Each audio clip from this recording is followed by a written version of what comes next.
नेत्री तिमिरौक झाली, ब्रह्मांड दिशा मदनांतकारी, तुझ वीण शंभो मज कोण तारी, तुझ वीण शंभो मज कोण तारी, तुझ वीण शंभो मज कोण तारी. हे पिनाक पाणी लवंगरा, नागभूषणा उमा महेश्वरा पार्वती परमेश्वरा, आपल्या पूज्य आणि पवित्र चरणी हस्तिनापुर सम्राट राजा संवरणयाचा भक्ती भावे प्रणाम, भक्ती भावे प्रणाम, भक्ती भावे प्रणाम. आपण राजप्रासादी पावलं पडली आणि आठवणींचा हिंदोळा मनात अलगद झोका देऊन गेला. वरिष्ठांच्या मुखातून निघणारा या माझ्या हस्तिनापूरचा गौरवशाली इतिहास क्षणात माझ्या डोळ्यासमोर उभा राहिला. देवा, अविनाश नगराचा राज करता राजा ओंकार, या ओंकार राजांच्या ऋषिकुलात 24 पुत्र जन्माला आले. पण या 24 पुत्रात पित्याच्या संपत्तीवरून दुभंगता निर्माण झाली. सख्खे भाऊ पक्के वैरी झाले आणि पित्याच्या संपत्तीपायी 18 आणि 6 अशा 2 गटात सख्खे बंधू विभागले गेले.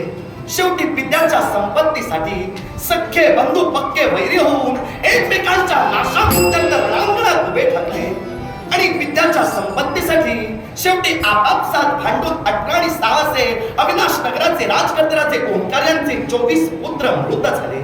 त्या युद्धात अविनाश नगरीचे राजे ओंकार सुद्धा मरण पावले आणि त्यायोगे अविनाश नगराच्या कुलाचं खंडन झालं.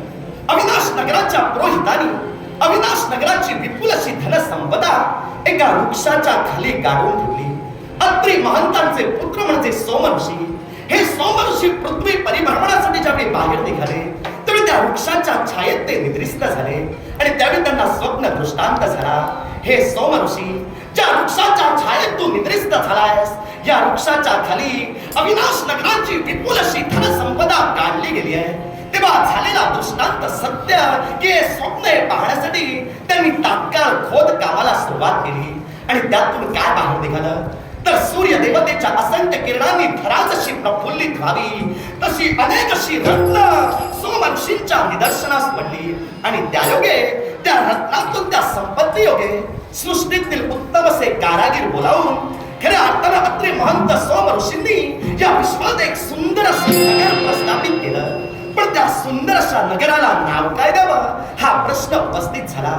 त्यावेळी सोमऋषींच्या नेत्रासमोर उभा राहिलेला प्रसंग आणि तो प्रसंग होता तर त्या वृक्षाच्या छायेत सोमऋषी निद्रिस्त झाले होते. या वृक्षाकडे घडलेली एक घटना आणि ती घटना कोणती तर एक मदोन्मत्त असा हत्ती. हा हत्ती त्या वृक्षाचा खोड आपल्या सोंडेनं गदगदा हलवण्याचा प्रयत्न करत होता आणि त्यायोगे त्या वृक्षावर घरटं बांधून राहिलेले कपोत पक्षी, या कपोत पक्षांची पिल्लं ही धरणी मातेवर पडून गत प्राण होत होती आणि म्हणूनच कपोत पक्षांच्या संरक्षणासाठी कपोत पक्षांनी एकीचं बळ दाखविलं. एकीचं महत्व या विश्वात काय असतं हा आदर्श जगासमोर ठेवत त्याने केलेली कृती आणि ती कृती कोणती तर त्या मदोन्मत्त अशा हत्तीच्या नेत्रात त्या साऱ्या कपोत पक्षांनी एकाच वेळी वार केला आणि त्यायोगे तो हत्ती सुद्धा गतप्राण झाला. अर्थाच्या खोद कामातून अविनाश नगराची विपुल अशी धनसंपदा बाहेर काढली गेली. त्याच खंडकात त्या हत्तीला काढलं गेलं आणि त्यावरच जे सुंदर नगर सोमऋषींनी प्रस्थापित केलं त्या नगराला नाव मिळालं आणि ते नाव कोणतं तर हत्ती मृत होऊन एकीचं बळ ज्या कपोत पक्षांनी दाखविलं तो आदर्श जगासमोर राहावा म्हणून या विश्वाला मृत हत्तीच्या नावावरून हस्तिनापूर त्या हस्तिनापुराचा नृपदंड माझ्या हाती येणं म्हणजे जन्म जन्मांतरीचं पुण्य माझं फळाला येणं. देवा, तुझी या सत्तेने वेदांसी बोलणे, सूर्यासी चालणे तुझी या बळे, मेघाने वर्षावे, पर्वती बैसावे, वायूने विचरावे सत्ते तुझे. तुझ्या इच्छेशिवाय या विश्वात वृक्षाचं पर्णही आणू शकत नाही अथवा धुळीचा कणही उडू शकत नाही. तुझ्या नामस्मरणायोगे दगडाची नाव सुद्धा पाण्यावरून तरतून गेली. रगरगत्या अग्नीच्या पठारावर शीत पेटू लागली. ते तुझं दैवी प्राबल्य, ते तुझे दैवी गुणगान, ते तुझं दैवी स्वरूप मी एक सर्वसामान्य पामर काय बनविणार तरी सुद्धा देवा तुझ्या नावाची गोडी मला लागावी आणि मी हस्तिनापुराचा राजा जरी असलो तरी मनाचा मी दृढ निर्धार करावा. राजप्रासादी आल्यानंतर देवा तुझं पवित्र नाव मुखात घेतल्याशिवाय हस्तिनापुरच्या मी राजा असून सुद्धा कधी प्रतिष्ठित झालो नाही आणि म्हणूनच हे पार्वती परमेश्वरा तुझा वरद हस्त सदैव भगवन तुझ्या पवित्र पदकमली माझी सविनय प्रार्थना, सविनय प्रार्थना, सविनय प्रार्थना.